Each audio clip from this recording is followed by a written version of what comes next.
So what's up sa inyo guys? Malamaya is here.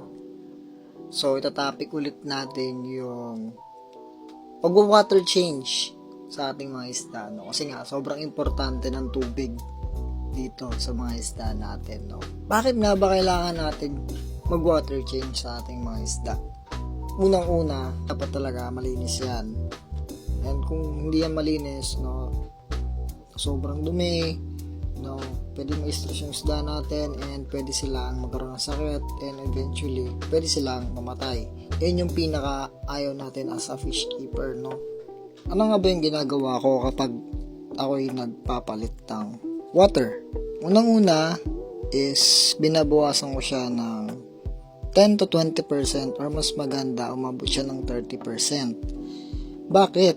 Kasi kinakailangan ng gapi ng bagong tubig, no? Freshly water. Kasi nga, ayan yung gusto ng mga fish natin, no? New water. Yung paggagamitan mo ng dapat na tubig is dapat stock water. Hindi siya pwede ng tap water lang. Kasi pag ginamit mo yung tap water, pwedeng may halong chlorine yun. And ayaw ng isda natin yun at pwedeng masira yung gills nila or ma-water shock sila, no? Yun yung pinaka ayaw natin mangyari sa ating mga isda. So, dapat talaga mag-i-stock kayo ng water. I-cycle nyo siya para yung chlorine is umalis dun sa water. No? Ayan, sample nyan, diba? Nag-water change ako dyan sa ating tub. Kita-kita nyo, diba? Sobrang linis. Then, pag naglilinis kayo ng tub, no, make sure na after nyo magbawas ng tubig, isama nyo na rin yung mga poops, no? Kasi nagkakaroon ng ammonia spike yan. Yun yung pinakaayaw ng isda natin. Na, pwede silang malason dahil dun sa ammonia spike na yun. So, sobrang daming tae at sobrang daming pagkain na naiiwan. Naiimbak dyan sa baba. So, sa mga fry naman, no, kapag nag-water change ako sa mga fry, no, kasi nga binabomba ko to ng pakain, no, so may mga naiiwan dito mga extra feeds nila sa baba.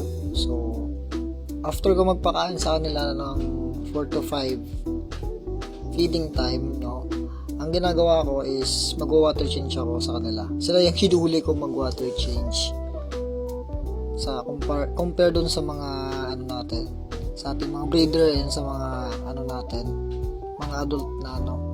Kasi ang mga fry talagang ni-reach pa nila yung pag-grow nila. And naglalagay rin tayo ng salt doon sa ating mga bagong lagay na tubig. Anong purpose nun, no? Anti-stress siya sa ating mga isda and anti-parasite na rin, no? Para iwas parasitic sa ating mga isda.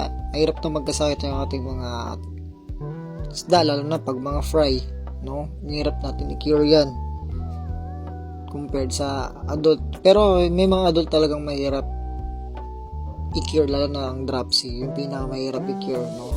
Talagang tatapon mo na lang yan eh pag nakita mong may dropsy, kasi bloated na yun dyan, no? Angat na yung mga kaliskis niya. Yun yung pinaka crucial gamutin sa lahat ng may sakit. And ginagamit din natin yung salt para sa pag-pass recover ng ating mga fish, lalo na kapag may sira silang fins, no? May fin rot, lalagay tayo ng salt. Counting update lang din sa atin tong mga fry na to, no? So yun lang. Thank you sa panonood. Sana na-enjoy nyo yung video na to. Kung may natutunan kayo, thank you, no? Pa-like na lang ng video and like nyo yung page ko and share nyo na rin.